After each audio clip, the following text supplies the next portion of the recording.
پیٹ میں زہر ایک کی جان لے سکتا ہے،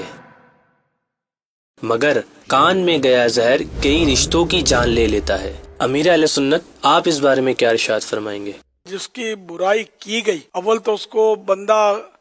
سننے سے ایوائڈ کرے، سنوں نہیں میں۔ اب اگر کان میں وہ زہر گھل ہی گیا، اب اس پر اعتماد نہ کرے جب تک کوئی اس کا شرعی ثبوت نہ ہو۔ خالی سنی سنائی میں آ کر لوگ پتہ نہیں کیا کیا ہنگامے کر دیتے ہیں۔ اول تو ایسی باتیں کرنی نہیں چاہیے،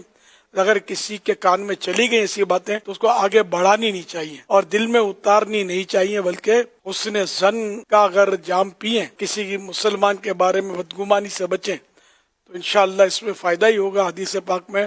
حسن الظن من حسن العبادت، مسلمان کے بارے میں اچھا گمان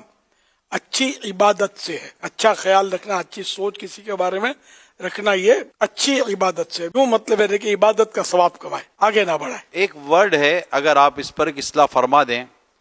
اگر ہم وہ اپنی ڈکشنری سے نکالنا چاہیں تو یا اپنی گفتگو سے نکالنا چاہیں تو کیا ہم نکال سکتے ہیں کہ جب کوئی بات کرنے جائے اور یہ کہے یار دیکھو میں نے سنا ہے، یعنی وہ اتنا نیک بننے کی کوشش کرتا ہے، دیکھو میں نے سنا ہے، اپنی طرف سے نہیں بولا، ایسا نہیں بولا، میں نے بولا ہے، دیکھو میں نے سنا ہے، میں بتا رہا ہوں سنا ہے، اب دیکھو سچی جھوٹی تو اللہ بہتر جانتا ہے، مگر میں نے سنا ہے یار ایسا ہوا ہے۔ تو اگر اسی کو نہ یہاں پر کچھ روکنے کا اہتمام کیا جائے گا، اگر تم نے صرف سنا ہے تو پھر سنا ہے تو پھر سن کر سن ہو جاؤ، پھر آگے بڑھانے کی کیا ضرورت ہے؟ تو اگر یہ سنا ہے کہ جو لفظ ہم آگے بڑھاتے ہیں، کیونکہ بعض اوقات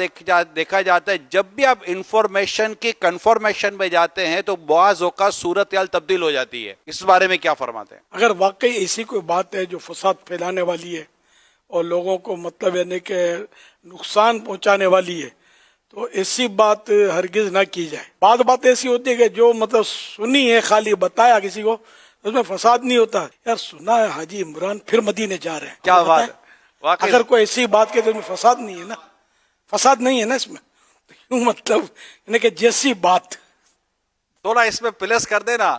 کہ سنا ہے، ویسا حکم ہوگا۔ تھوڑا اس میں پلس کر دینا کہ سنا ہے عمران پھر اب ملے سنوں کے ساتھ مدینے جا رہا ہے، تھوڑا پلس کر دو۔ سبحان اللہ، اللہم آمین، آمین۔ ایسا ہو جائے تو کیا بات ہے۔ مگر جس بات سے کسی کی عزت کو حرف آتا ہو، کسی شخصیت کو نقصان پہنچتا ہو، فتنے کا اندیشہ ہو اور اس طرح کی کوئی گناہوں بری گفتگو شروع ہو سکتی ہو وغیرہ وغیرہ، کوئی گھر ٹوٹنے کا ہو، کسی کی شخصیت ڈیمیج ہونے کی ہو، تو ایسے یا اس طرح کے دیگر موضوعات میں یہ لفظ نکال دیا جائے کہ میں نے سنا ہے اور کوئی ایسی بات آگے نہ بیان کی جائے۔ ضرر سے بچنا ضروری ہے، ٹھیک ہے ضرر نہ ہوتا ہو۔ اب بعض اوقات یہ کہ کسی کا بتانا ضروری ہوتا ہے جی، کہ جس سے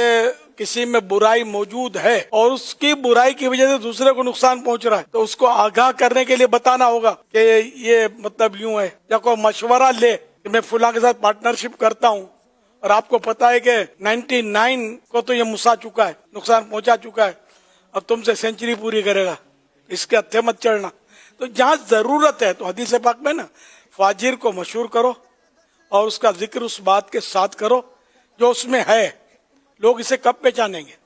جس سے شر پہنچتا ہو، جس کے عقیدے سے شر پہنچتا ہو، جس کے عمل سے شر پہنچتا ہو، تو اس بدعقیدہ کی بدعقیدگی کو واضح کرنا یا اس شریر کی شرارت کو یا اس کی جو بھی فطرت ہے لوٹ مار کی یا نقصان پہنچانے کی یا فراڈ کرنے کی، تو عند ضرورت اس کا اظہار کرنا ہوگا۔ اللہ کی رضا کے جیسا کرے گا تو ثواب کا حقدار بھی بنے گا۔ جنرل یہ ہوتا ہے کہ